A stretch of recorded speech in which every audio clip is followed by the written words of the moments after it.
Welcome to the Milano Wine Week, wine business forum focused to Brazil, dedicated to the growing Brazilian market. Let me introduce Karine de Souza, KDS Food and Wines. Welcome, Karine. Thank you very much. Hello. Thank you, good morning. Thank you for your invitation. Thank you, Milano Wine Week.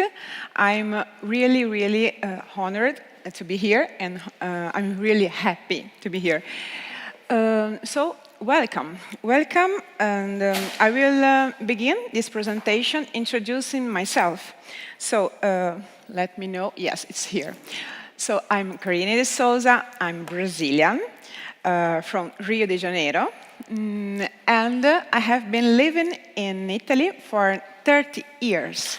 So I'm more Italian than Brazilian, because 30 years is not, well, it's okay, 30 years. Okay.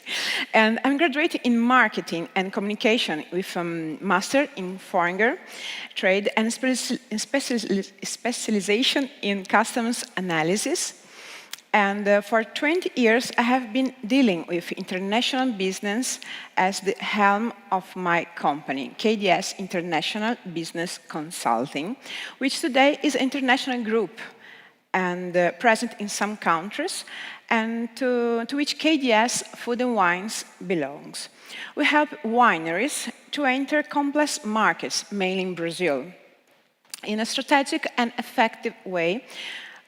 Thanks for organization, part of the team, that is based in Italy and which constantly maintains contact with the customer and the operational and the commercial team based in Brazil, where we have 3 offices, São Paulo, Rio de Janeiro, and Belo Horizonte, in addition to perfect cultural, fiscal, and customs that is knowledge of the country. Over the years, we have become a trusted partner for many wineries in Europe and for importers and distributors on our knowledge of the old world from Brazil. So this is Karine de Souza and KDS Food and Wines. But now I would like to introduce you my country and explain you why it's important to know Brazil, and why it's important to know some information and some numbers to do a strategic exportation from our country. It's a wonderful country, but it's really important to know it, okay? Brazil is a federal country with 26 independent states and federal district. Brasilia, it's our capital. And this is more important information in this presentation. We will understand it later. It's an entry point for Mercosur. And the Mercosur is, Brazil is the door for Mercosur. And Mercosur is from Brazil, Argentina, Paraguay, Uruguay, Venezuela, Bolivia, and associates countries like Chile, Colombia, Ecuador, Guyana, Peru, and Suriname. The Brazilian economy is the largest in Latin America and the 9th in the world in terms of nominal gross domestic product size, and the 7th in spending power. Brazil is one of the fastest growing economies, and economic reforms have given the country new international recognition, regionally and globally. The country's potential lies in its economic, demographic, territorial, and sectorial dimensions. 1,800,000 gross domestic products, 211 million inhabitants, with an average age under 40 years. So it's a very young country, okay? It's important information too. It's a very fast mind and fast way of business way. So it's another important information when you want to work with this country. Because here in the old world, we are different. The country ranks among the top 3 world producers for numerous commodities, in particular agri-food and mining, sugar, coffee, tobacco, meat. Strong presence of resident Italians and Brazilian citizens of Italian origin, about 30 million. 968 companies are registered, including Italian brands and production plants, 9% of which are distributed in the south and southeast region. Sorry, but I have some problems with my presentation. Okay. In São Paulo, in São Paulo, there are 2,500 restaurants with 52 different types of cuisine, over 500 churrascarias, typical Brazilian steakhouse, 250 Japanese foods, and 15,000 bars, pubs. Everyone tries to have Italian wines on their wine list. The number of restaurants in the city of São Paulo has grown by 68% over the past 10 years. This sector has an average annual turnover of 32 billion reais, amount 7 billion euros. These numbers before the COVID era. The economy will return to expand in 2021, more 3.5%, and the gross domestic products level of the first quarter of 2020 will be reached in the third quarter of 2021, according to estimates of private analysis collected by the central bank. Brazil is more solid than the previous crisis, thanks to a mix of fiscal discipline, spending ceiling from 2016, accumulation of foreign exchange reserves, favorable debt composition, and monetary discipline, timely and autonomous central bank from February 2021. This information is very important to know exactly what Brazil is, because a lot of wineries and a lot of entrepreneurs don't know exactly the dimension of this country and the power of this country. And it's really, really important to know the power of Brazil. Now, let's see the numbers. The numbers of Italian wine import numbers in Brazil. These statistics are from idelconsulting.com.br, the most important site in Brazil for this information. It's talking about sparkling wine, still wine, and champagne too. In 2020, for FOB value in dollars, because our importers, they work with FOB Incoterms, okay? So FOB and not ex-works Incoterms. FOB Incoterms, we import more than $35 million in Italian wines. The volume more than 1 million and $1.2 million of 12 bottle boxes. So not 6 bottle boxes, 12 bottle boxes. And the statistics are divided in rosé wines for 5.9%, white wine 21.3%, and red wine 72.8%. You can understand with these numbers that Brazil loves red wine, okay? So it's very important enter in our market with red wine. So it's very important information too. For this year, 2021, up to June, okay, with an increase in the average ticket. So we are then we have a guest, Jessica, that will explain us how the market's going, and you understand too why the average ticket. Okay, for the FOB value in dollars, we have more than $20 million. For the volume, more than 622,000 of 12 bottle boxes, divided in rosé wine 5.7%, white wine 19.9%, and red wine 74.4%. Now, the question, do you know where to sell your wine, I invite you to see exactly how is Brazil make 26 different states and Brasilia, our capital. So it's very big. You can imagine that Italian stay into Brazil 27 times. Okay, so you can put 27 times Italia into Brazil. It's a very, very big country. It's a continent, okay? We said before that Brazil is made up of 26 independent states, no? The first information I said before. So it has 26 different taxes at state levels, in addition to municipal taxes. It's a lot, okay? So we have federal taxes, state taxes, and municipal taxes. What it means? Okay, if I import from a state, it doesn't mean that I can sell it in other states, because the passage from one state for another one often involves the payment of internal taxes, okay, that we say substituição tributária. It's an important word to know in Portuguese, substituição tributária. That increase my product, our wine, our product price, and make it no longer competitive. Okay, so there must be an exporter strategy to find the right importer. Many times is necessary have a lot of more than one, a lot of importers in different states. Okay, because just one is not enough.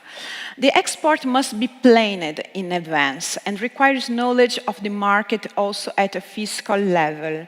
It is of fundamental importance to know where our buyer is, in order to create a target strategy sale without wasting time and money in a country as large as a continent. The risk is to try to sell our wine where and to those who have no interest, money, or culture to accept it. In order to know where our buy is, we believe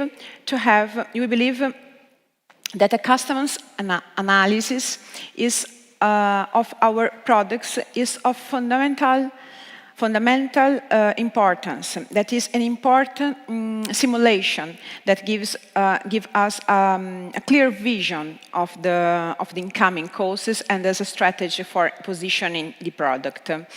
For these reasons, I have chosen to invite the next guests. Luis Ferreira, who will talk to us about logistics and customs. And after him, Jessica, who will speak later, she will talk us about the market and numbers and trends. They are two partners, very important, and I invite you to pay attention in the next discuss. Thank you very much for your attention. And, oh, it's okay. Now Luis is coming. Please. It's okay. Thank you.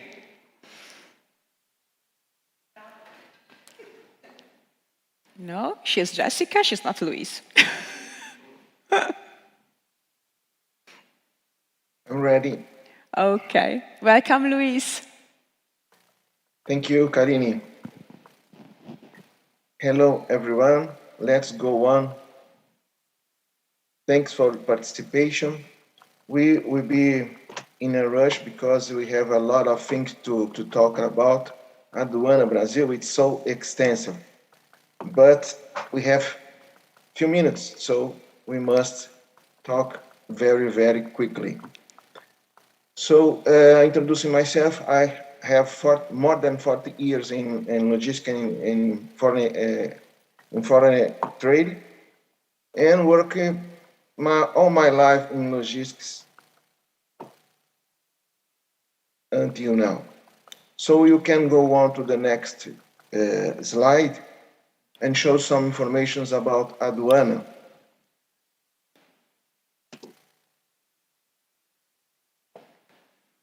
I share or you share, Karine? No, can you share the slides, please? Luis' slide. Thank you. I'm not able to do Yes, it. it's here. No. Just a moment, please. Is this the first one? Oh.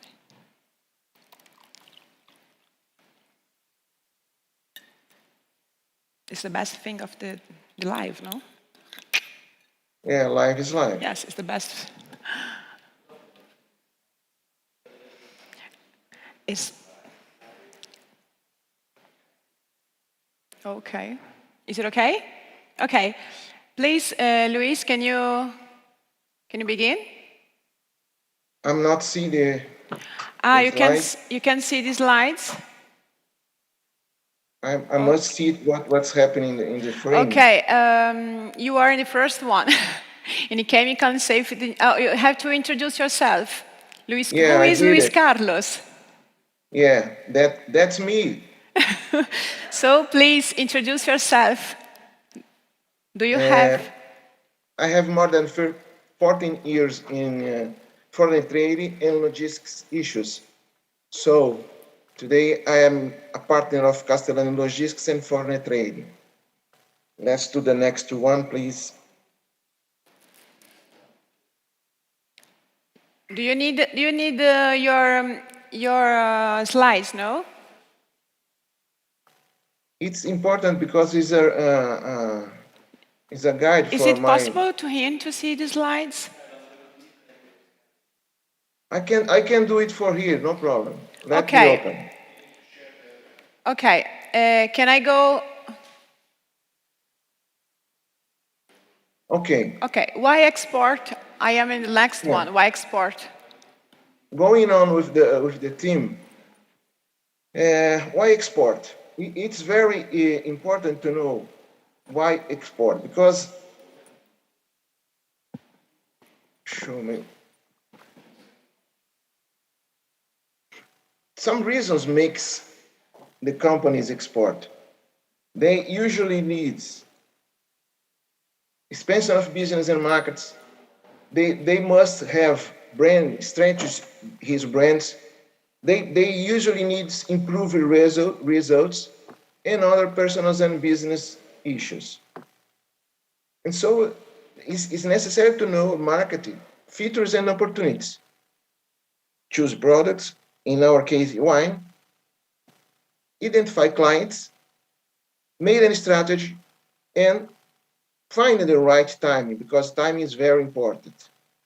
And another issue is the custom legislation, because if you don't know, you can't do business in other country. All this package looking for the best prices and profit margins in this market, in this new market. Luis, sorry. They are telling me that we can see you. You have to share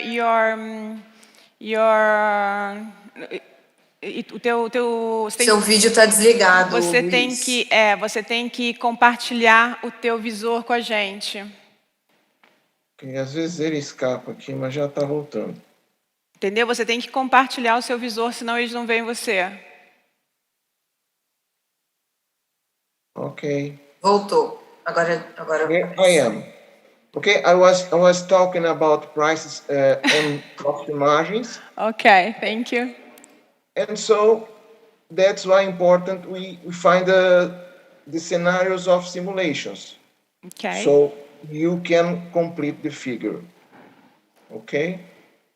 But it's impossible to talk about that and don't talk about aduana. So do the next one.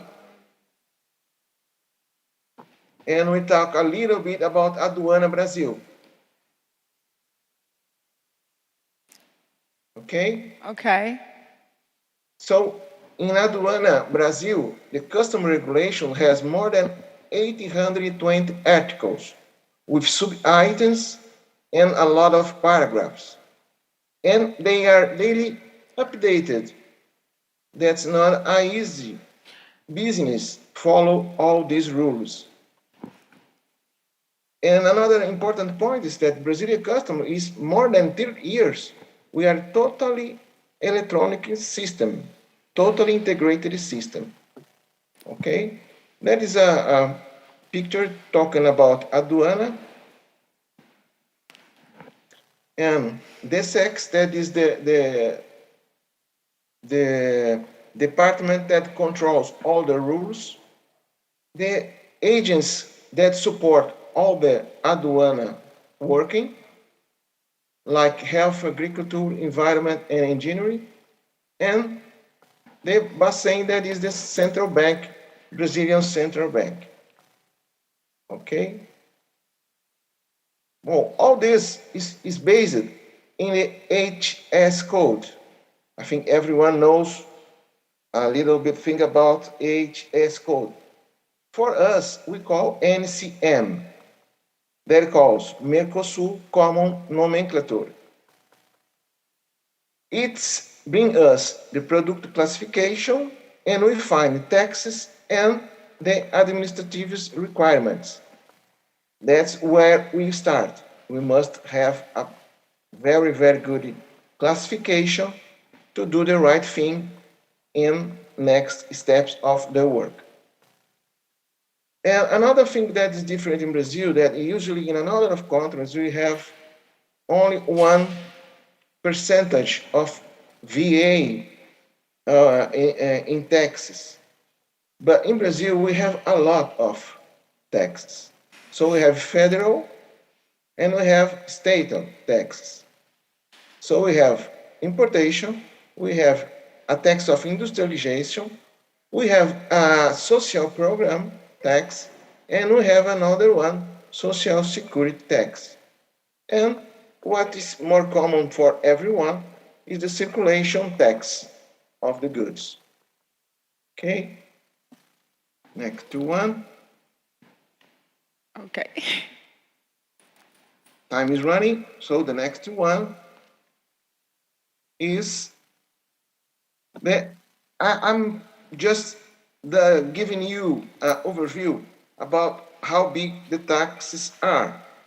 So for red and white wine, we have these taxes, 27% for importation, 10% for industrialization, and social program 2.1, social security 9.65, and circulation 25%. For champagne type champagne, we have 20, 10, 2.1, 9.65, and 25. These three last ones are the same, and the first one changes for different types of product. Okay, it's important to know that all the taxes are applied over CIF value, so increases a lot. And we have some particularities of for choose the numbers. Okay, but we are talking about simulation process, so that's it. Why important to do this simulation? Because we can find different scenarios. We can evaluate the different scenarios. We can check all the feasibility for operation in the new market. We can establish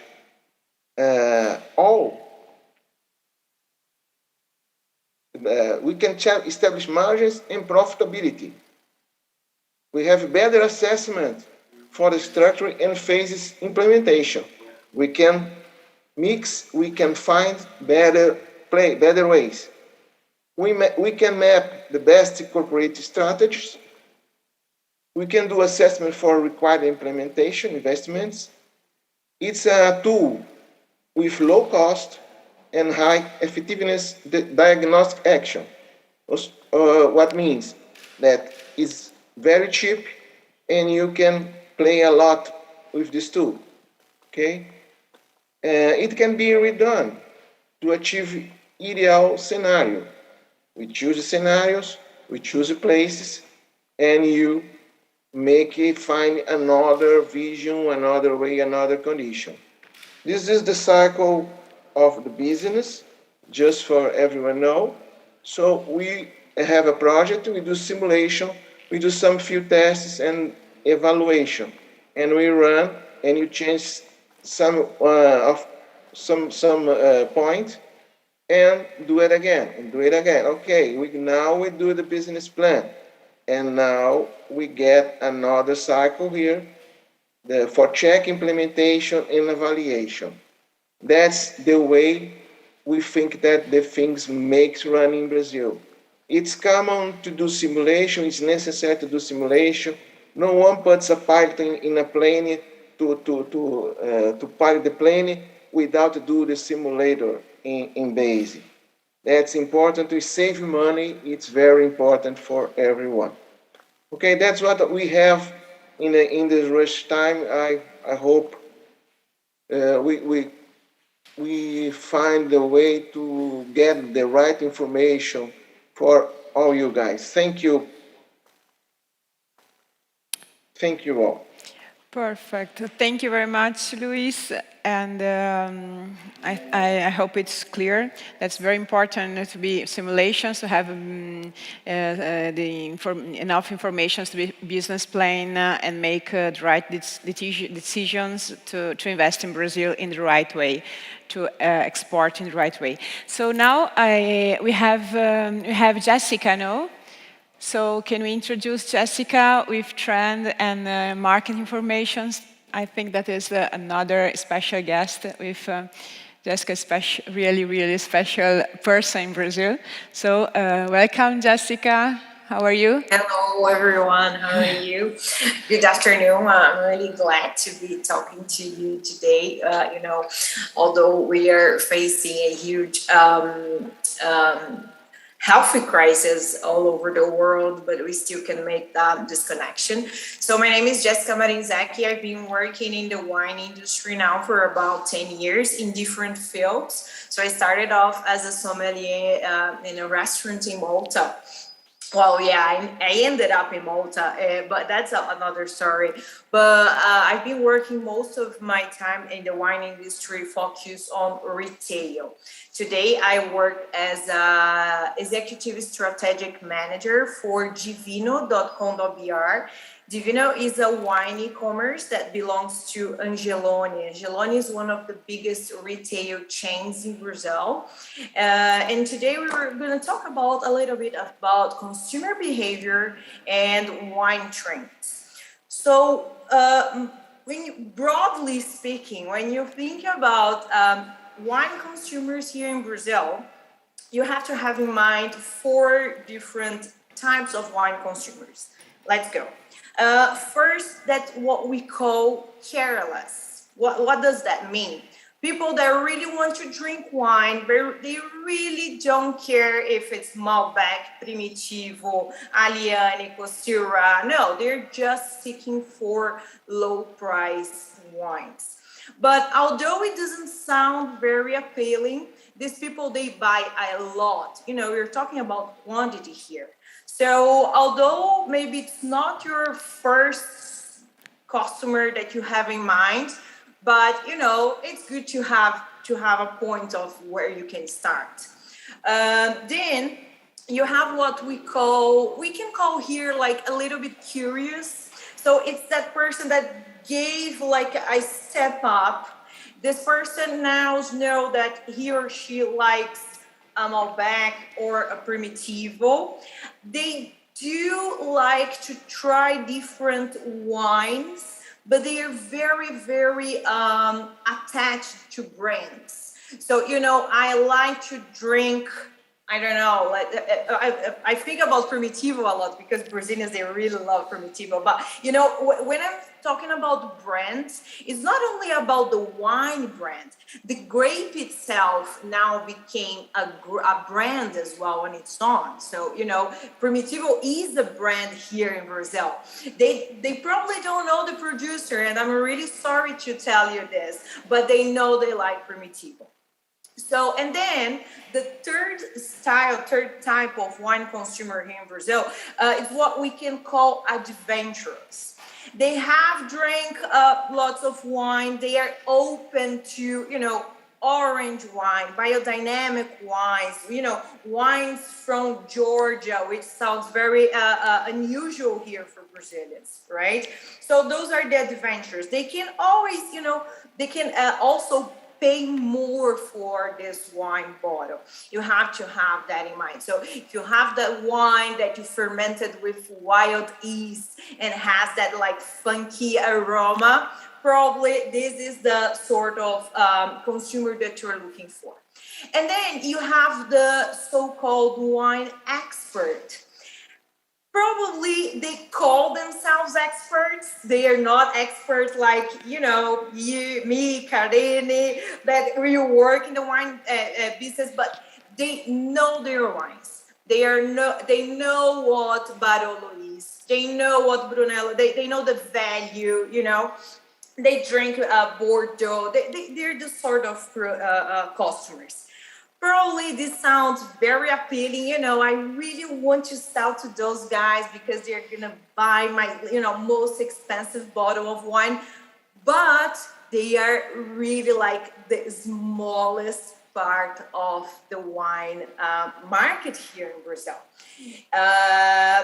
The majority of the consumers, they live between that person that knows the grape and the adventures. So the majority is here, and the smallest group, let's say, lies here on the expert and the careless, on the extreme parts. When we talk about where these people, they buy their wines, here in Brazil, most of the consumers, they buy still at the supermarket. And when we think about supermarket wines, yes, we're talking about entry-level wines. Of course, the majority of the consumers are at one end of this chain. But bear in mind, we are a huge country, and we have so many sorts of supermarkets here in Brazil. And when we talk about the wine aisle in a supermarket, sometimes not even an aisle only anymore. It's a dedicated space with a sommelier helping the customers there. What are you gonna cook tonight? What is this wine for? Is it a gift? Are you gonna prepare something special for your family, your husband, your wife? What's going on? So you have a wine consultant over there the whole time. So supermarket wines are not only that really cheap, easy to drink, daily wine, not only that. And remember, most of the Brazilians, they buy their wines still in the supermarket. Obviously, you also have some other ways people buy their wines. Online, for example. So the online wine market is going really big. When you talk about online retail only, half of the Brazilians that, spend their money on anything, they like to buy stuff online because it's so much easier. You can search for prices, you can buy in quantity. Sometimes if you spend a lot, you don't pay for the delivery fee, which is huge here, depending on where you are, if you're in the north part or if you're at the southern part. So online is a good, and online is also a good entrance here in our market. Why? Because companies are investing in marketing. So if you really want to spread the word about your wine here in Brazil, online, it might be a good way to enter this market. Obviously, we have specialized shops, and of course, we have the on-trade. The on-trade, like most of the countries in the world, it suffered a lot during COVID. We do have, 2 Michelin stars restaurants, mostly in São Paulo, Rio de Janeiro. You have in other capitals as well. But remember, although you can build a brand in a very chic, modern restaurant, the volume is not there. So don't be mad at your importer that, your wine is not selling a lot. because restaurants are not functioning 100% like they were in the past. So if you want to build a brand, think about the on-trade. Search about the on-trade, because what works in São Paulo probably does not work in the northern part of Brazil. And don't take it for granted. I know São Paulo and Rio de Janeiro sound sexy and appealing, but Recife, which is a capital of Pernambuco in the northeast, is the capital of whiskey in the world. Whiskey is the most consumed distilled drink in the world in Recife, Pernambuco. So you cannot take it for granted here in Brazil. You have to do your research. When we talk about wine trends, here we are watching wine in cans working really well, especially for young consumers. And you have to catch the attention of these people. You have to build, you have to create this connection with young consumers as well. Bag-in-box is something that became really fashionable now during the pandemic, because people are working at home most of the time. You go there, you just take a small wine glass for lunch or whatever at the end of the day. So bag-in-box is doing really well. Some organic wines too. People like to. Well, I think this is not only a Brazilian thing, but it's a world thing. So when you buy something from someone that is looking after nature, is looking after their community, of course you would like to help this company. You create some sort of relationship. So when consumers go to the supermarket, and I had a wine shop here in Brazil. I've been working online for most of my time. When people go to buy a wine bottle, they are not only looking for the bottle itself, unless they are the careless type of wine drinker. Like I just want to know the price. But most of the people, they want to know the story. Yes, the storytelling is not something that, faded away and people don't talk about it anymore. No, you have to have a connection. And Luis was talking a little bit about the rules and regulations for importing wine here in Brazil. And the wine label in Brazil is such a headache. This is something that you have to have in mind. And when you were thinking about the Brazilian market and you think about the back label, it's nice to have, some touch, like enjoy this wine with a moment, a recipe or whatever. There are a lot of wine bottles in the shelves of the supermarket. If someone grabs your bottle and reads something that can relate with, the sale is done. You don't have to do anything else. Remember, you're competing with a lot of wines. São Paulo especially is a huge wine market. Just to have in mind some numbers, there is this company called Wine Intelligence. They release a lot of studies about the wine market in the world. Brazil now is the 14th most important wine market in the world. It has grown hugely in 2020. In 2020, we had about 39 million wine drinkers.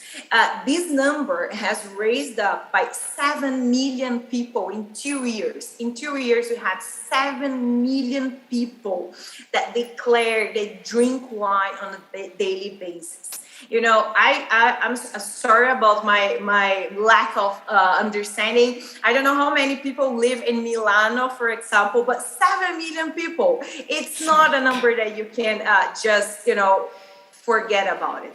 So it's a market that's growing a lot. A lot of acquisitions, companies buying each other here. The scenario is really looking very, very exciting. So I don't know how long I've been speaking now, but if you have any questions, anything, I can happily answer the questions to you. And also, Karini, she has my contacts. You can always send me a message and social media, etc. I think that's it. Oh, Jessica, you are fantastic. Jessica, thank you. Thank you very much. It's always a pleasure just to hear your words. You are really, really maravilhosa, you say in Brazilian, in Portuguese. So I know that I think that has arrived some questions, no? I don't know. Yeah, Yes, for Jessica and Luis, do you have some questions? Yeah. I know that Jessica talked about a lot of things, more or less traumatic for Italians. Something like cans, but I love it, her words. But tell me. The question is, what is the importance of classification for the HS code? What is important? Of classification of the Okay, HS code. it's for Luis. Luis, we have a question for you. What is the importance of classification of HS code, the NSM? No? Are you there, Okay. Luis? Okay, I'm here. Yes, okay. What is the importance of HS code? Can you explain another time the difference between HS code and NSM and CM? Yes, I do it. The HS code is the international number for classification, and NCM is Brazilian and Mercosul code. Okay. Usually, the four first numbers are the same, but the others have some details different, some different details, and so we must take care to do the classification. It's very, very important because you will find the taxes that the products will pay, and so the administrative things that you must follow to do the importation. So if you have what kind of license you have, what kind of things you need to do, like in the wine, you must do analysis in the country of origin, in the country of reach, in delivery country. So the NCM, like HS, show us what you must to do according taxes and regulations to do the operation. Okay. So if it's wrong, it's dangerous for us, no? I can pay more tax. Yeah, we can talk one day about that. Okay. Okay, thank you. The next one, do you have another one? Yeah, I got one more question. How is the scenario for organic and biodynamic wines in Brazil? What is scenario of? Organic and biodynamic wine. It's for Jessica. Jessica, what is this scenario of organic and biodynamic wines in Brazil? It's a very good question because yesterday in the fair, someone asked me this. Well, some part of this market is still very niched, so it's still a little bit small. And when you really want to focus, let's say one better example. So you are a wine producer that wants to work with an importer that only deals with organic and biodynamic wines. Probably this wine importer is still a little bit small here in Brazil. But there is a space. I mentioned that people like to relate to products that they rely, that they know they're doing a good job. So if you have a sustainable production, even if you're not certified organic, you are eco-friendly, that we say here. There is a lot of margin for you to have some sort of differentiation in the sea of wine bottles here in Brazil. So if you have this sort of differentiation, but really in the DNA of the company, not just like marketing stuff, just to be different, but it's the DNA of your company, you should mention it, because even if you want to work in a more in a smaller group, in a niched wine importer, you will have your consumer here, although most of the consumers, they are not yet only looking for organic and biodynamic wines. I hope I made that clear. Oh, good. Yes, it's been interesting. Okay, thank you. Do you have another question for Jessica? Something like market? Yeah. For the market? We got, what is the market share for wine producing countries in Brazil? What is the market share? For wine producing countries in Brazil. What is the market share for the wine used? Wine producing countries. Okay, for the wine produced. Do you understand? Because here, Yeah, okay. I got it. I think it's better for you. Okay. Here in Brazil, the Chile has 24, no more, probably more, 30-ish of the market share here in Brazil. Yes. Then you have an interesting scenario. You have Argentina and Portugal always like, changing positions for second place. But I think what's the most relevant thing about Chile, Argentina, and Portugal is their work with content. And of course, you might say, Chile, Argentina, they have some sort of helping, so to speak, with taxes, yes, and etc. Yeah, we have some familiarity and stuff, but when Portugal took the second place from Argentina in the market here in Brazil, was the time that they were doing a huge work promoting wines of Portugal. And it was not only Vinhos de Portugal. Now, you could get the DOs, Vinho Verde, Alentejo, Tejo, working on wine events all over the country to make people remember the wines. It's not only, so I have to teach people about the soil or the inclination of my vineyard. That is fun. I like that. But you have to bring the wine closer to the people's, activities. So tell them that you can have gavi with fish. Tell them that you can, pair pork ribs with primitivo, or then you can have the rose of prosecco, which is something new in the market, with, chicken pie or whatever.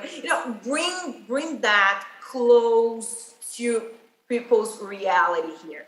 Oh, but yeah, I have to pair, my wine with feijoada. No, we don't eat feijoada the whole day. Like the Americans don't eat fried chicken the whole day. And the Japanese, they don't eat sashimi the whole day. We have to search what people are doing in the market.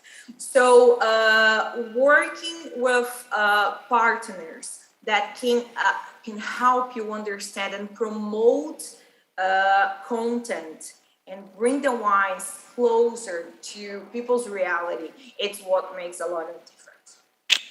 It's a very, very important difference. Yes. It's a secret of Portuguese wines in Brazil, no? Because Portugal pays the same tax of other countries, no? So, but they understood how to work with Brazilian people. So I think that it was a very, very important answer about the secret how to work with Brazilian. So thank you. And is there? Okay. Yeah, we got one more question. Is that possible to send wine samples to Brazil? Oh, it's a good question. I think that is for Luis, but I saw I saw the Jessica. Luis, is it possible to send samples to Brazil? Wine samples. Unfortunately not. It's impossible to send samples, like samples. You must pay the regular taxes for the products. The aduana doesn't allow it to do it. So samples paying tax. So I receive it's an important. It's a regular importation, no? It's regular. We can do the another way. Someone sells some ideas that is possible, but it's not. I receive some requests every day about that, and I'm sorry, we can't do it. You must pay all taxes. Okay, you have to pay tax in Brazil always, so it's impossible to send samples. Just doing some adding the Jessica answer.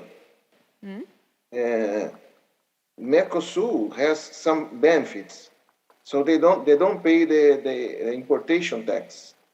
That is a huge part of their taxes. So they have good wines, but they pay less tax in Brazil. Yes, yes. Okay, good questions. This is it finished? Yes. Got one more if you. More one? Yes, we have. Okay. What is necessary to import wine in Brazil in terms of license? Yes. What is necessary to import wine in Brazil in terms of license?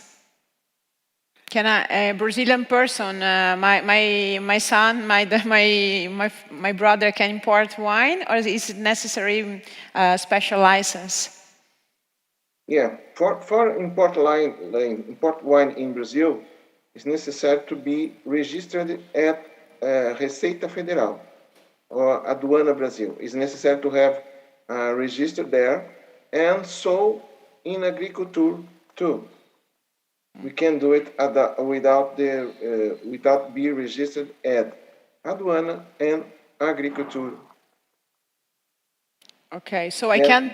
Both ones. So, for example, I can send my wine for Jessica because she needs a license to import my wine. So, is it okay? Yeah. So it's necessary. That's a product that must do important license. So the technical people that does that is the agriculture guys. Okay, thank you. We got last question. The last question? Yeah, is there any opportunity to fiscal benefits to improve the cost impacts? Did you understand? Is there any benefit? We have some. We have some. Like Karina told you, Brazil is a huge country. So we have a lot of places where we have different taxes. And the circulation taxes in some places are different than São Paulo. For São Paulo, I show you we have 25% of tax. We have some conditions in places that we can pay only for. We have places we have 12. We have places where we pay 18. So that's why simulation is important to choose the right scenario to do your importation and to check what price your product will reach to the country. So you can check your lucrativity. Okay. Okay, thank you. It was the last one? Okay, I have one question for Jessica. Jessica, can I? It's my question. It's a question for. Is there Jessica? Yes, okay. Jessica, what do you think about Italian wines in this year in Brazil? How is the market? Because we are working a lot. I think that it's a good year for Italian wines, but I would like to hear about you. What do you think? Yeah, I think, Italian wines, they are already at the heart of Brazilians. People really relate to the wines. So as I said, some wines, they are a brand on its own, like Chianti, for instance. People probably don't understand what the difference is of a Gran Selezione or a Rufina. They probably don't understand, but they do like it. So some grapes, they might be difficult. So I had this experience with Aglianico, for example. Aglianico is such. This is a good example. Aglianico is such a grape that Brazilians love it because there is like tannins and it's full-bodied. But most of people, they don't know about Aglianico. You Yes. have to explain about it. So there is this time that you have to tell people what it is in their glasses, what they're drinking, what are the benefits. So I'm not a huge fan of comparing wines on a way that it's similar to whatever. But sometimes it's educational to do that. Yes, it's necessary to So, educate. yeah, because do you like Montepulciano d'Abruzzo? So if you like Montepulciano d'Abruzzo, you will like this sort of wine. Yes. Because it's a lot of options. This is also one of the reasons people sometimes go online to buy the wines, because they feel stupid on the wine shops. And some people, some sommeliers, so they are not very friendly. They're like, oh, you don't know how to pronounce Brunello de Montalcino. You don't know how to pronounce that. They can be mean. So online, you can search the whole world, the whole thing. So being online is really important. I was just one more thing. I was reading this article the other day about social media and how different it is, right, for different cultures. Like in the US, it's huge. Here in Brazil, it's huge. In the UK, now people don't bother to look to social media, but here in Brazil, people love it. They love a video on YouTube, of your wine and some sort of good meal. They love some nice photo on Instagram. They love it. They relate to it. It's a we're showing off people. Yes. But yeah, it is what it is. Yes, we know this. Yes, thank you very much. It was a fantastic, we say in Italian, chiacchierata, okay? It's a fantastic chiacchierata. And thank you, Jessica. Thank you, Luis. Thank you very much for everybody who was here. I think it was a pleasure time together. And it was an honor for me to be here. And I hope everybody goes to Brazil as soon as possible, because our country is a fantastic country, not just for holiday, but for sell and drink wines too. So thank you, Luis. Thank you, Jessica. And thank you, Milano Wine Week. Thank you all. Thank you.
Sì, buonasera.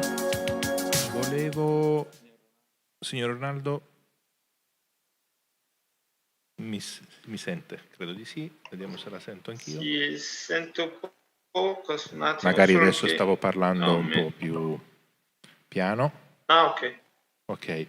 Allora, per una questione tecnica di comodità, pensavamo che diciamo invece di farle condividere lo schermo con la presentazione la mandiamo noi, però lei magari ci chiama le pagine successive.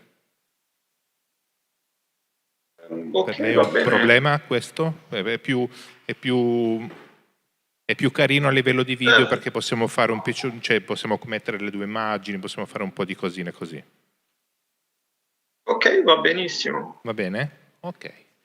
E allora, La presentazione la posso fare in italiano o la devo fare in inglese? in italiano perché la traduciamo in inglese perfetto. noi con la simultaneista in sala.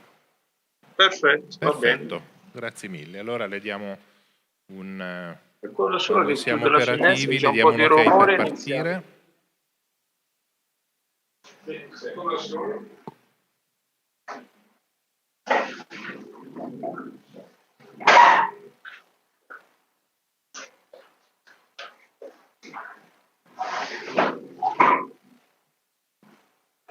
Ok.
Signor Ronaldo, mi sente?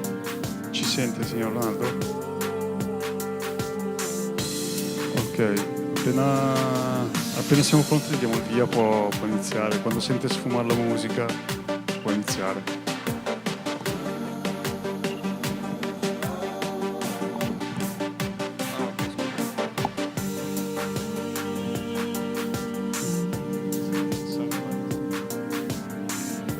Quindi le dicevo, quando le do l'ok può iniziare a parlare, verosimilmente quando sì. Ok, grazie, adesso la sento bene, grazie.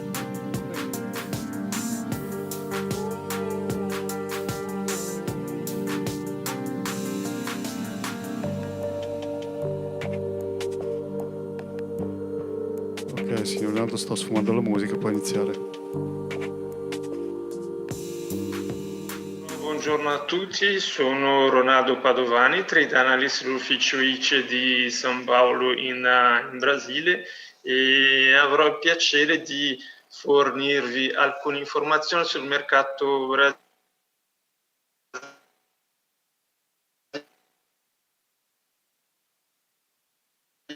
E spero di non ripetere sempre dati interessanti sull'andamento del mercato. Passiamo alla prossima slide.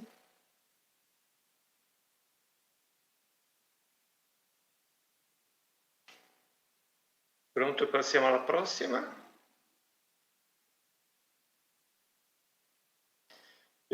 Possiamo caricare tutta la lista, così condividiamoci gli argomenti con i partecipanti. La lista è lunga, ci parleremo prima, un attimino sull'andamento del mercato brasiliano, come si è comportato nell'ultimo anno particolarmente, il profilo del consumatore, la produzione e l'importazione, che sono dati che vi interessano di più. I principali player, non solo i principali importatori e distributori, ma anche le principali aziende particolarmente italiane che sono presenti in Brasile, accise, altre imposte, che c'è un tema che è già stato trattato precedentemente, la normativa particolarmente per l'importazione dei vini in Brasile, e poi c'è la promozione of the Sao Paulo ICE office to try and then promote Italian products and to introduce new labels and new products in this flourishing market. Next. So before discussing the Brazilian wine market, we should talk about Brazil as a whole. So Brazil is a large country, a continental country. It has over 8.5 million square kilometers, a population of over 212 million people. However, you may wonder, why is it large? I mean, it's a large country, and I need just to focus on some areas, and mainly in Sao Paulo, because actually the main portion of the population is really concentrated in the Atlantic coast, along the Atlantic coast, and then more activities, farming activities, and industrial activities, and then services all along this coast. And also for historical reason, the population is mainly in the state of Sao Paulo. And it's no coincidence that today the Sao Paulo state has 30% of GDP, Brazilian GDP, which is about 14,000 PPA dollars. And the state of Sao Paulo has about 40% is 40% over the average. And this doesn't only apply to the various states, but also within the state itself. So if you think of the city of Sao Paulo, which is the capital of the state, and here we have about 80% more the average GDP. So we are in the order of $25,000. And if we go into greater details in the various districts, we find some districts where the purchasing power of the population is as high as cities like New York, Paris, so much more well-off cities. Next. E quello, no, abbiamo passato, torniamo indietro. Sorry, can you go back one slide? E quello giustifica perché. So this justifies why this country is so large, because it's developing and growing, but this doesn't involve yet the entire population. So the wine consumption market accounts for 39 million people, and we expect, 10 years ago, these people were 22 million. So the wine consumers who drink wine at least once a month has gone up by 10 million people. So this growth was particularly relevant over the last 2 years, and especially in the last year during the pandemic, it's estimated that there has been an increase in this number of consumers by 3 million people. Other than these 39 million who drink wine more frequently, there are 40 additional million estimated by Wine Intelligence who drink wine, but they still do so with a frequency below once a month. And therefore, we can split the market into three large categories. Those that are not yet enjoying wine, those that drink little wine, and those who are more familiar with wine and drink more. So, and this increase in the number of consumers is of course, means actually that per capita consumption has gone up quite significantly over the last 12 months and moved from 2019 from 2.13 liters, which is still a low figure, but it's growing. So it's a market that is still open, and therefore for the next few years we expect many opportunities. So many possibilities. So consumption last year in total, again estimated by Euromonitor International, 337 million liters. And here we have to add something else, because of course, every survey is based on specific methods, and so the final results are different. Euromonitor International gave us 337 million letters, whereas Statista stated 302 million. Other Brazilian surveys made with other methods refer to 500 million. In any case, the common denominator is that the market is growing, is developing, and therefore there are huge opportunities that you should grasp. Then, so I was saying that the market today, according to Euromonitor International, is around 300 million. So the market is 337 million liters, actually last year, and in 2019 we had 272, and then we have about a 20% increase, and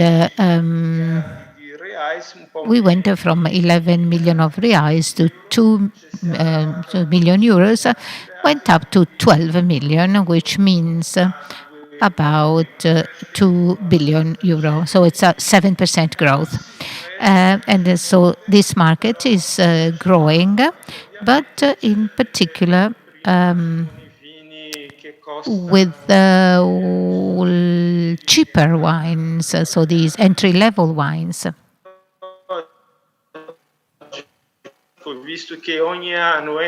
And since every year there are new people who maybe try local wines, less complex wines, cheapest wines, simplest wines, but little by little they gain familiarity and experience, and in the end they then drink more expensive wines.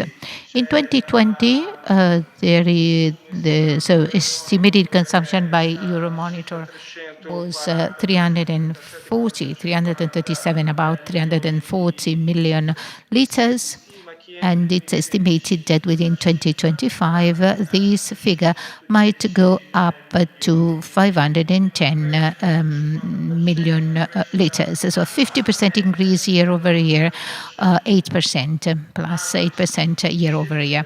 Other market surveys, for instance, Statista, has slightly different figures because they start from so the market is different. So it's about 400 million liters in 2025. But in any case, both surveys agree that the growth will be around 7-8% year over year. And so Brazil is the 74th wine market, and so is in between in the list. So why not investing in this market? Well, this is still a virgin market, a small market, yet set to grow remarkably, more than 8% a year. And therefore, there are opportunities for all the wineries.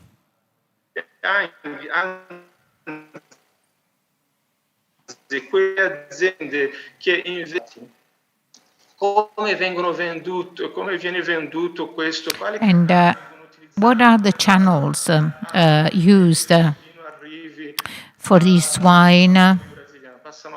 So to supply this wine to the consumers. Of course, there are two main groups, on-trade and off-trade. Then consumption in bars, restaurants, in events. And traditionally, this accounts for 20% of the Brazilian consumption, whereas the off-trade means purchasing and drinking wine at home, and that's about 80%. Last year, the pandemic, due to the lockdowns, and so it was not easy to go to the restaurants and hotels, and so the role in this sector went down significantly. Sales in the sectors went down by 21% in this channel, whereas the off-trade has taken part of the on-trade sales, and that it increased also because so sales in this segment went up by more than 30%. And so quantity-wise, the volumes goes up 30%, and the value, however, goes up slightly less. Still, because the consumers, so the new consumers, start to with less expensive products, and then little by little they gain experience, and they buy more expensive wine. Ok, cioè all'interno dell'off-trade ci sono dei segmenti. In the off-trade, there are some segments and some channels that are more important, such as supermarkets that account about 36%. Negli ultimi 3 anni, Over the last 3 years. And the pandemic hasn't impacted much in this channel, which remains at around 36%, 35%. And then, of course, we have the large supermarkets, the so-called hard discounts. Then, in these supermarkets, the role is a little less because these supermarkets are less common, and generally they are in places that are more far away from the city, and people during the pandemics decided, due to social distancing reasons, decided to go shopping in the areas in the closest shops. So much so that the small supermarkets have a larger share. And it went up by 0.24%. And therefore, what was lost by the hard discounts and hypermarket was gained by supermarkets, so small supermarkets. However, what is surprising, what stands out most,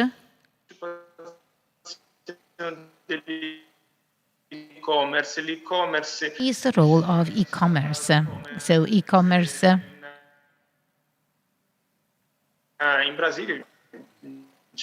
plays a key role in Brazil and also in other places. Over the last 3 to 4 years, the share of e-commerce was growing, but we can see that in 2020, so the online e-commerce has gained a much larger shares from it tripled its share from around 3 to 9%, and people who got used to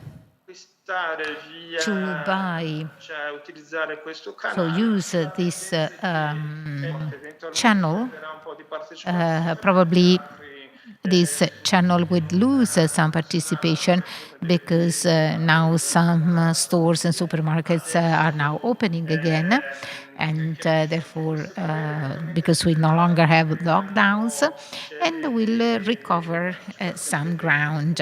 In any case, e-commerce has grown, and it has proven and approved by supermarkets, and it has to be strong. And in the supermarket chains, specialized chains, those who didn't have e-commerce tried to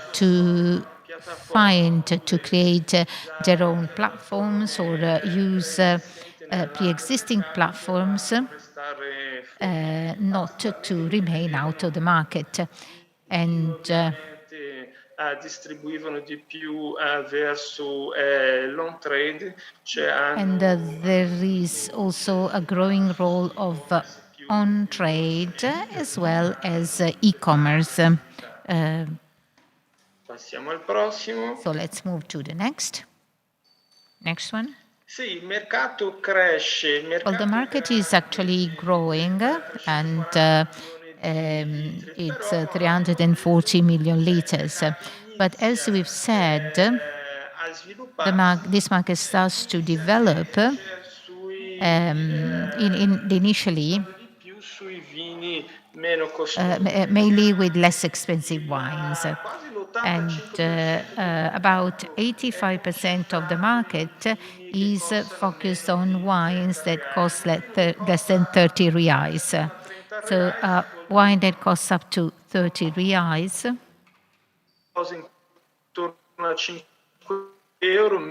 means 5 euros, around 5 euros, less than 5 euros.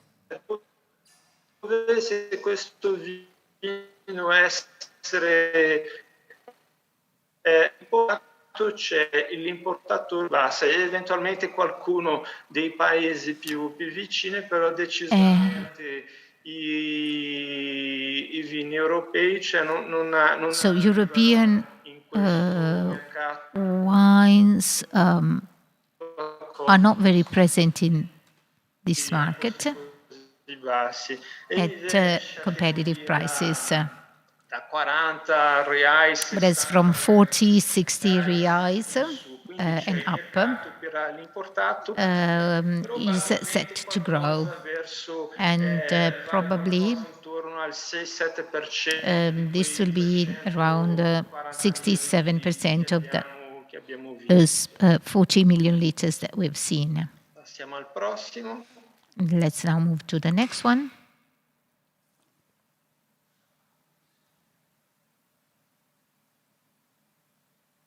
Slide.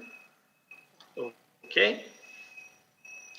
Vediamo che il consumo medio So we can see that average consumption was 2.78 liters per capita, but there are some states in the Brazilian Federation where consumption is much higher, and in others it's much lower, and for very specific reasons. For instance, the state of Rio Grande do Sul, that is in the southern part of the country, has a per capita consumption di circa intorno a uh, 7 litri in the order of 7 liters per person. And why do they drink more? Well, because for historical reasons and geographical reasons, and so there are other reasons that can be associated with this, where we have most of the Brazilian production of wine, because the soil has certain characteristics, the climate, then the incidence of the sun, etc. And the main varieties in this territory insomma, quella zona hanno trovato, si sono stabiliti bene, quindi buona parte della produzione are now gaining ground, and 80% of Brazilian production is concentrated in that state. So it's normal that the local population drinks more. And the federal district where Brasilia is, so the capital of the country, has an impact of 4.6 liters per person. Why? Well, because this is the city in this country with the highest purchasing power. And because there are politicians and public officials and so who have an average high average income, and also travel quite a lot, and so therefore can afford wine, to drink wine more frequently. As to Rio de Janeiro, the average consumption is above the average, the national average, and in this area there are many tourists, foreign tourists. There are many internazionali, quindi il turista eventualmente many quando hotels and arrivi in Brasile continua nella sua abitudine di bere il vino e provare these locali. Anche San Paolo ha un certo the people here enjoy wine. And also in Sao Paulo, there are quite a few tourists, but this is more kind of commercial tourism.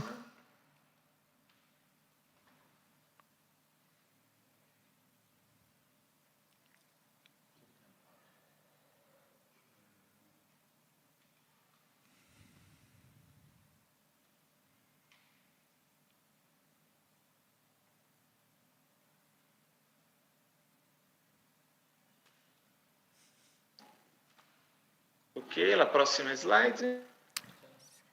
Next slide.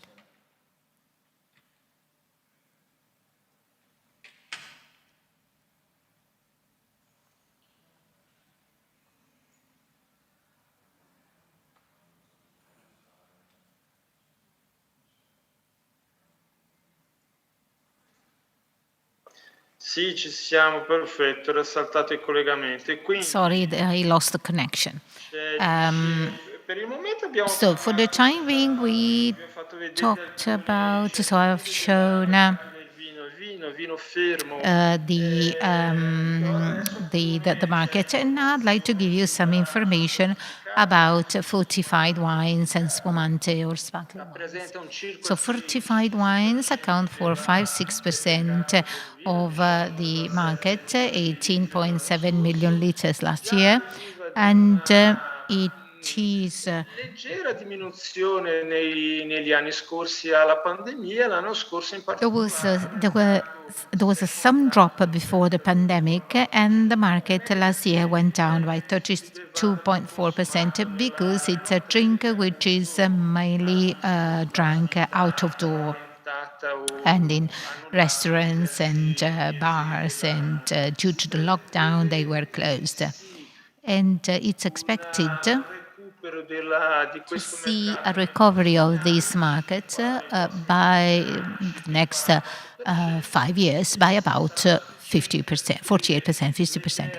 That will be enough to make up for the losses of last year, but it's not enough to make up for the losses of the last 5 years, including last year that was the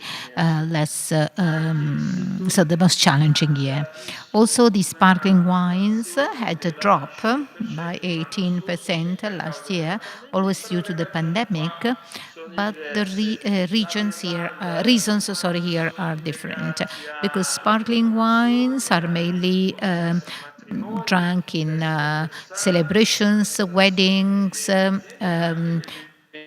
celebrations in companies, also exhibitions, and then sparkling wines are used in cocktails. Essere realizzate nell'anno scorso, il mercato ovviamente è calato and this market had a drop of relevant 15 to 20%. So a recovery is expected in the next few years by 60%, and this will make it possible to make up for the last year's losses, but also we will grow again. It will grow again and become an even more interesting market. Passiamo. Ok, chi è il consumatore brasiliano? Very well. Who is the Brazilian consumer? There was quickly a slide. There was a Brazilian consumer, first of all, likes in particular red wine. 82% of the market buys and is concentrated on red wine, 16.8, 17% white wine, and rosé for the time being is only 1%. Red wine, so amongst the most consumed grapes, we have the Malbec, Cabernet Sauvignon, Merlot. Then there is white, Sauvignon Blanc, Chardonnay. And it's no coincidence that these are the grapes, most common grapes and varieties made, and the wines are made in this country or in Argentina and Chile. So they are more part of the daily life of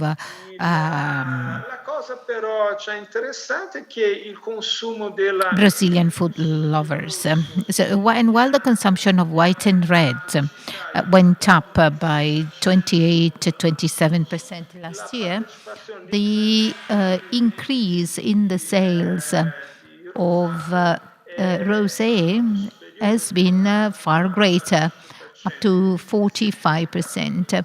And therefore, it's still a small market, but that is offering good opportunities. In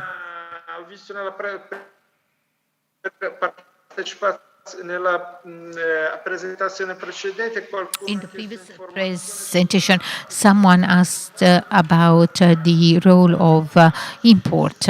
As of now, about 69% of wine marketed in Brazil is Brazilian, so national wine, and about 31% is wine, imported wine. And 76% of the wine is red, and 17% is white.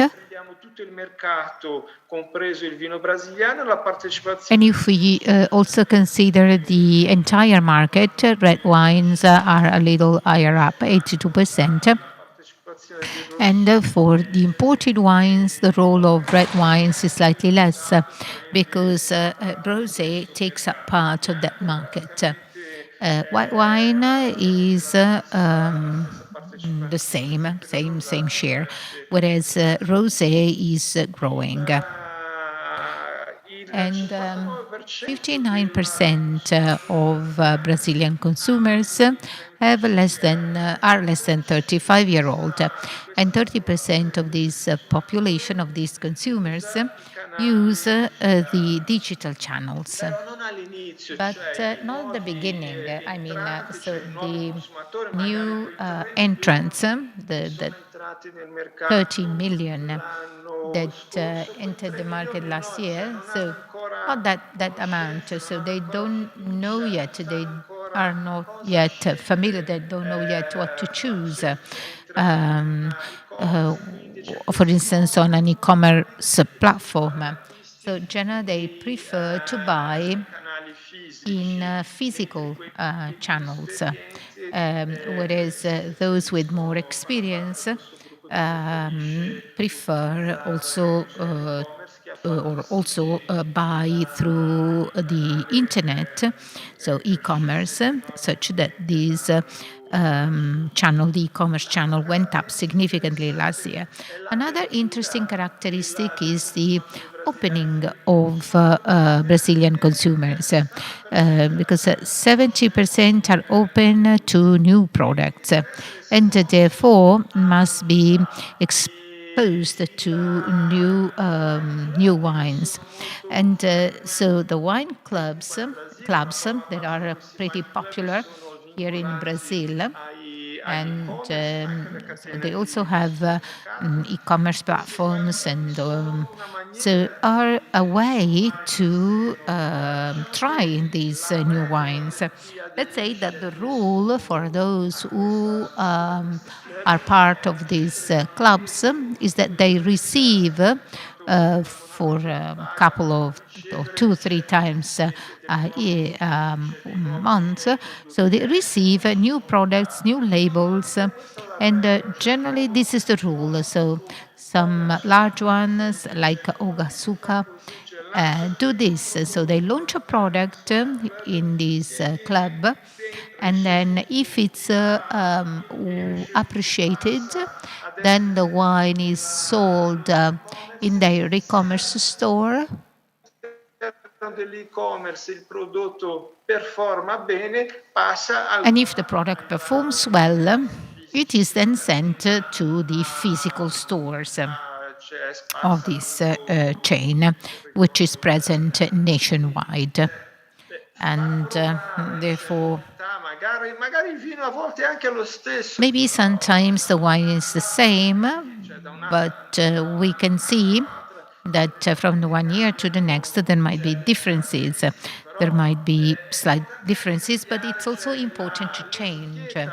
And so the label, the bottle, so the idea is to do things that attract consumers' interest. And of course, so that the consumers become familiar with these new wines. And also we have the word of mouth between consumers.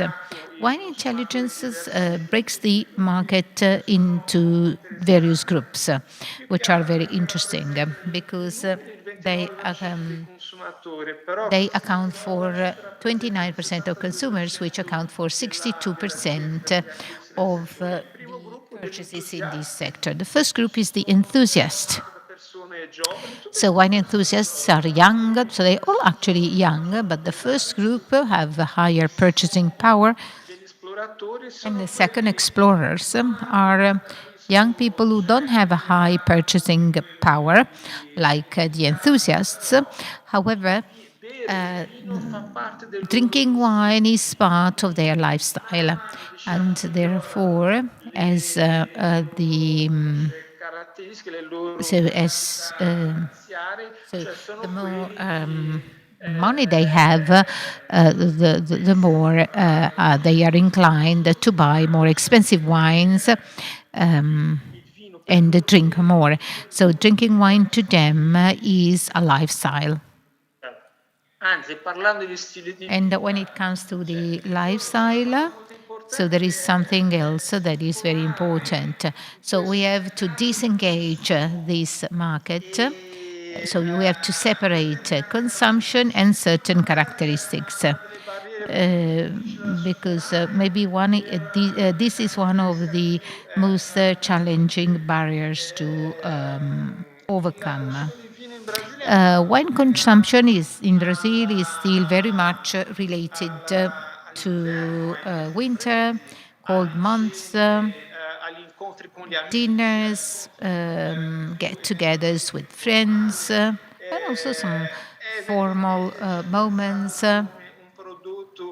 And it's a product also for elderly people, so and with a higher purchasing power. And therefore, some education is needed for people to understand that wine can contribute. So it's a type of wine that must be interpreted also based on the food you pair it with. So it can be used in any sort of meeting. And also when you go to the beach, you can bring some. If you're part of a churrasco, for instance, the BBQ. This is very common in Brazil. And it can be used then, and this is a segment which is often related to other drinks such as beers, fizzy or sodas and caipirinha and so on. So as we move along, the more we educate Brazilian consumers, not only can we increase consumption, but also the knowledge of these people so that these people buys ever better products. So we can now, perhaps we can skip to the next page. So 70%. This is so let's see.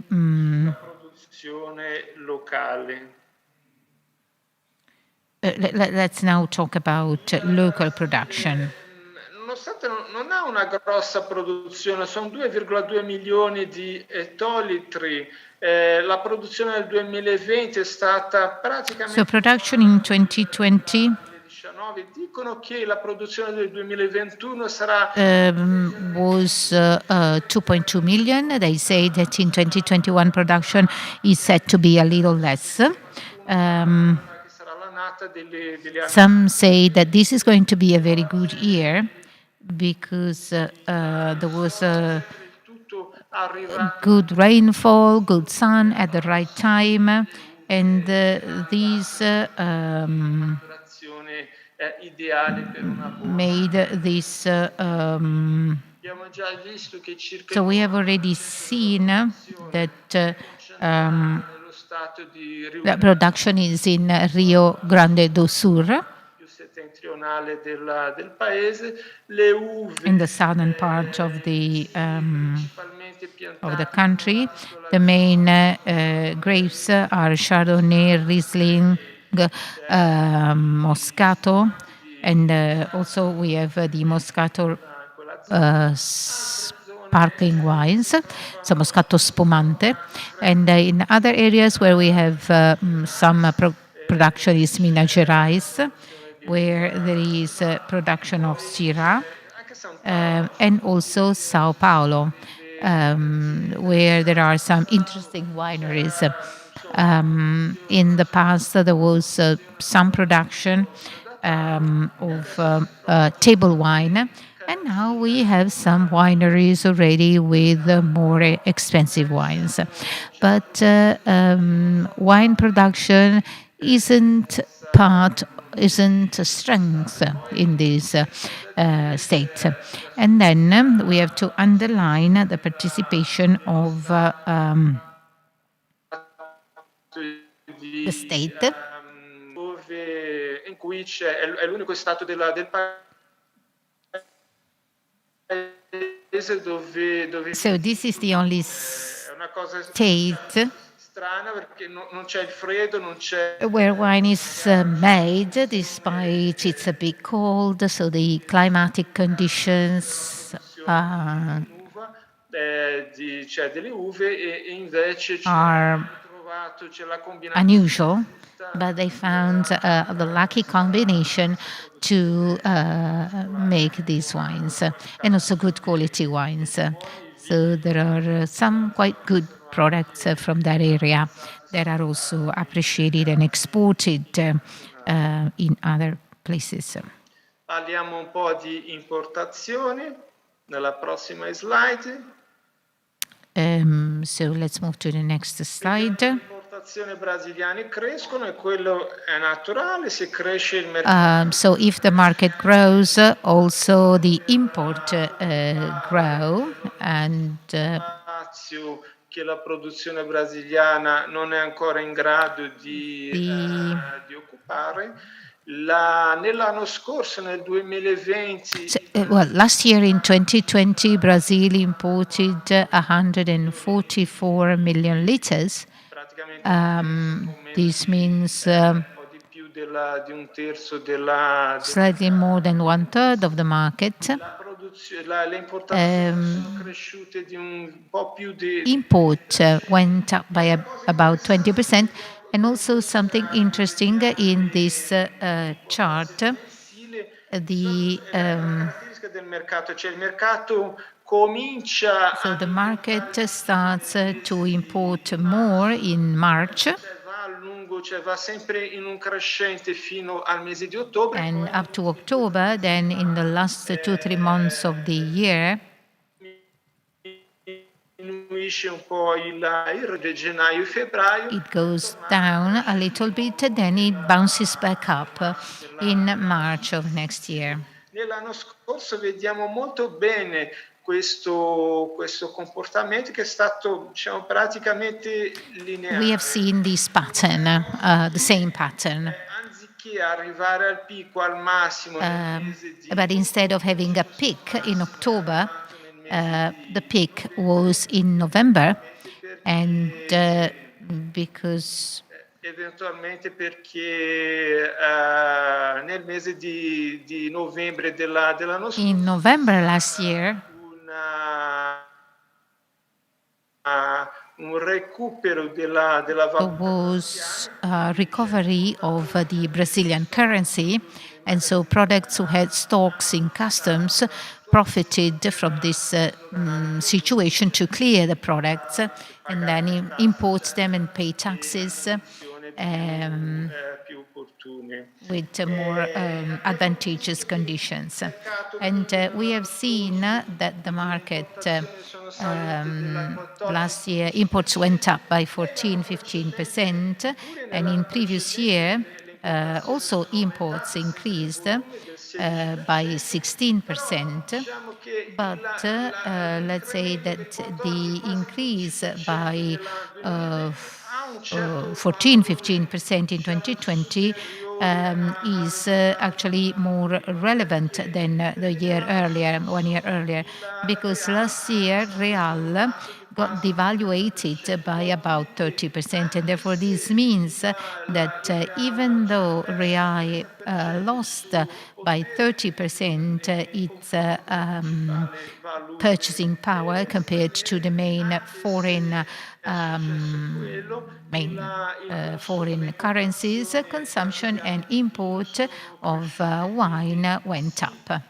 and true. So the exchange rate impacted nel risultato the results, but not in a very relevant way. So import keep growing in 2021, but at a slower rate compared to a year earlier. And actually, so we don't expect a growth by 20-30%, as we have seen last year. We don't expect this time so to happen again. And therefore, this means that also import will keep growing, but at a lower pace. And at the end of the year, we may get to 162 million liters. And, so here we can see the results of the last few months. Passiamo alla prossima. Then next. Ok, chi sono I principali fornitori Are the main suppliers of wine? Because of Chile, Argentina, and also Uruguay. Well, because they are closer and because they approach the market with more investments, and because the custom barriers are less, and also they are geographically closer. So Chile accounts for 49 to 50% of import. And then we have Portugal, as Jessica said, and Argentina.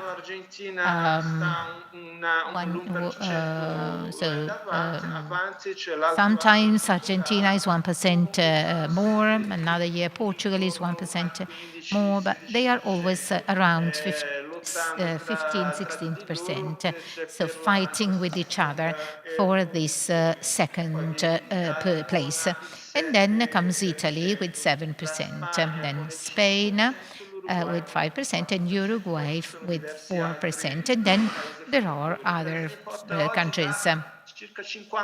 So we have wine from 54 different countries, but most of them come from these 4-5 large countries. Let's now see here. So the interesting thing here is the cost of wine. And we have the cost per liter. The average import over the last 3 years has gone down, and we see the linear correlation coefficient is negative, and also this coefficient is negative for Portuguese wines and Spanish wines. And perhaps also this justifies to some extent why these European competitors, Portuguese and Spanish, are growing more than us, because we see that the prices go down, the product average of Portuguese and Spanish products tend to drop, and Italian products, on the contrary, tend to be slightly increasing. And this increase can probably is justified, is due to 2 reasons. First of all, increasing costs, because there is production cost increase in Italy, and therefore the cost is higher. Or also probably because Brazilians buy more expensive Italian products, or maybe both things contribute. Passiamo al prossimo. Let's now move to the next one. E questo grafico vediamo bene che And, mentre le importazioni we can see portoghesi, that, che sono quelle, cioè il grafico su in alto, aumentano, cioè tutte e tre aumentano. Actually, però all of them are increasing, vediamo but che sempre l'indice di correlazione lineare è un indice there is always a linear correlation index of 22, and so Portuguese go up 3 times as much as Spain, and Italians are at 54. And so they do grow, but still at a slow pace. approfittando così bene, c'è le opportunità di So questo maybe mercato Italians come aren't molti grasping altri all the concorrenti opportunities like from this market, like the Passiamo other al prossimo. European Qui ho messo competitors. questa slide solo per far Here I vedere put this just le to fasce di prezzo, show you i the costi price anche dei ranges prodotti and the importati. cost of imported products. So we have 45% is the volume of import, fino a 18, and 18,99. up to 18,99 sono 18.99. This is a pack of 9 liters and 12 liters. So we're talking about each bottle is about, let's say, slightly $3. And therefore, 45% of the market accounts for cheap products, about €3. And I have to say that most of these 45% are also products that are less expensive than this.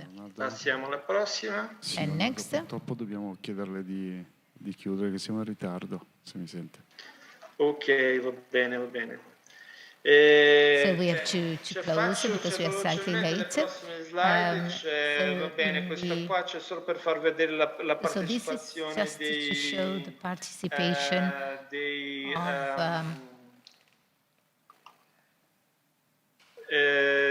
dei canali di distribuzione, the passiamo distribution velocemente, channels. cioè i principali abbiamo già visto sono i supermercati, però vediamo che la partecipazione degli altri canali stanno crescendo. And the participation of other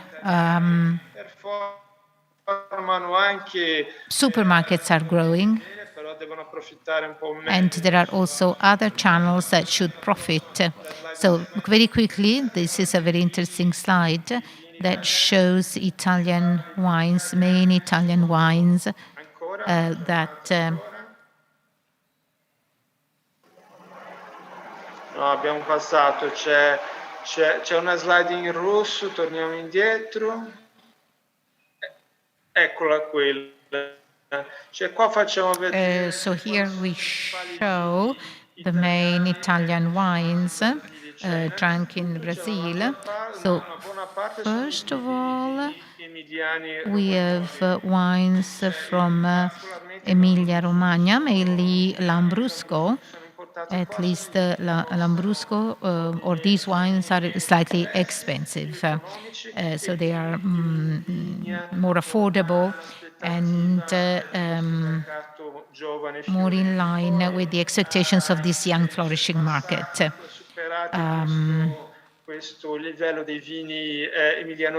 Then after these wines, we have wines from Apulia, Primitivo di Manduria, and Negro Amaro. Sono prodotti più semplici, più facilmente, cioè eventualmente con maggiore concentrazione di zucchero. And these are wines with a higher sugar content, and they're more pleasant on the palate for Brazilians. And then Tuscany wines, so there are some good opportunities. So there are wines from 10 to 12 regions that account for 98%, 97% of the entire market, what is sold on this market. And as to there are no other regions in this market. And so if the market, so if 70% accounts for these curious people who want to know the affacciare questo mercato ed investire. so these people are interested in the market and therefore investments are worthwhile. Andiamo alla penultima slide. Let's go to the last but one slide. Ancora, questa informazione più o meno avete già trattato nell'altra presentazione. Ecco qua. Here it is. Perfetto, ci sono diverse iniziative. There are quite a few initiatives in process. The office is, to improve the image and to the image of Italian wine. There is the Sabores da Italia campaign. There is a campaign that we've organized with some supermarket chains in Brazil ma anche di vini, che ci sta portando who ottimi are risultati. giving us good results. So, delle strutture con le quali facciamo one of the players with which we work is Vino. And last year we had our first collaboration that turned out to be good and interesting and fruitful. And we have very good results. We repeated it this year in June. And we achieved, we sold 100,000 bottles. And then there is a second initiative this year in 3 weeks. And we hope we can repeat these results. And we do that with wine and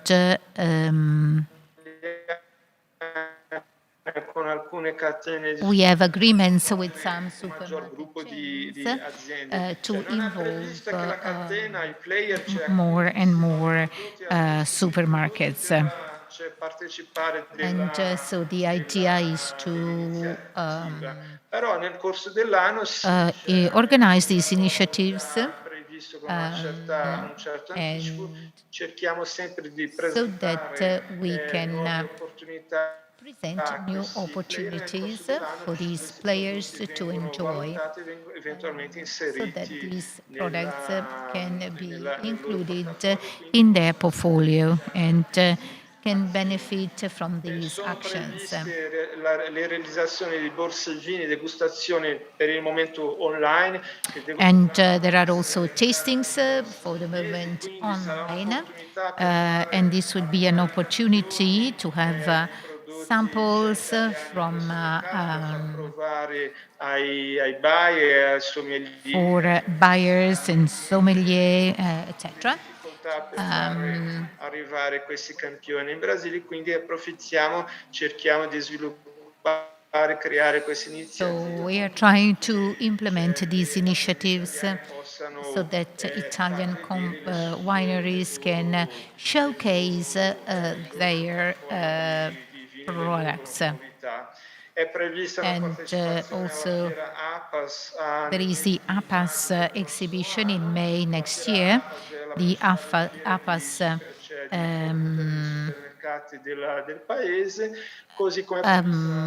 chain is one of the most important, and also the Fiscal Food Service that is more for the HoReCa business. And then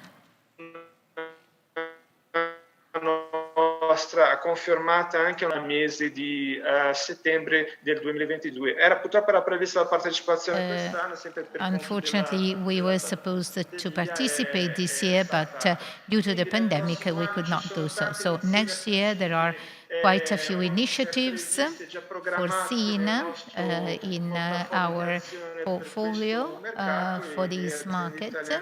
and Italian wineries are more than welcome to tutte join, benvenute a prendere parte in modo take tale part, da poter so that usufruire e approfittare di questo they can profit mercato from in this crescita, ma growing oltre a quello market. ovviamente ci sono And other than this, of course, we have additional actions that can be personalized,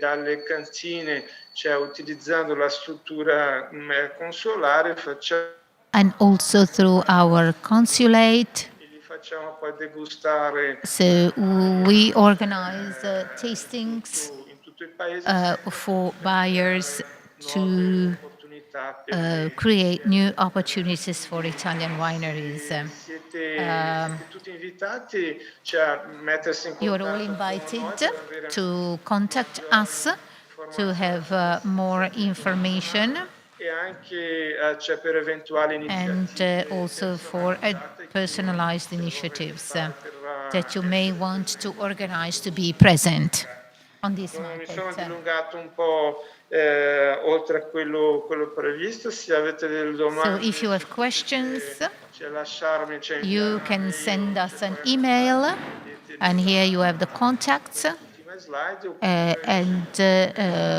or domande via chat you can nei prossimi so you can send questions, cioè, le risponderò and I will answer over the next few days. Thank you.